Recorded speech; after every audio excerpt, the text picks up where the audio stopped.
পৃথিবী গোল, আর এই পৃথিবীতে যাপিত জীবন এক অদ্ভুত গোলক ধাঁধা। 2010 সালে মেটলাইফ স্টেডিয়ামেই ব্রাজিলের জার্সিতে প্রথমবার মাঠে নেমেছিলেন নেইমার জুনিয়র। 16 বছর পর সেই একই মাঠ, গায়ে সেই একই হলুদ জার্সি। তবে এবার চোখে জল আর কণ্ঠে ভাঙা স্বীকারোক্তি। আমি চেষ্টা করেছি, এখানেই শুরু হয়েছিল, এখানেই শেষ।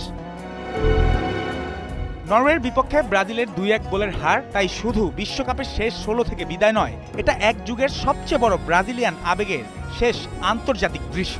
স্কোরলাইন বলছে ব্রাজিল হেরেছে, কিন্তু মেটলাইফের রাতটা বলছে আরো বড় কিছু। ব্রাজিল তো হেরেছেই, সাথে হারিয়েছে এক অভাগা প্রতিভাকে, হারিয়েছে নেইমারকে। 34 বছর বয়সে আন্তর্জাতিক ফুটবলকে বিদায় বললেন এমন একজন, যার ক্যারিয়ার একসঙ্গে জাদু, চাপ, চোট, বিতর্ক আর অপূর্ণতার গল্প।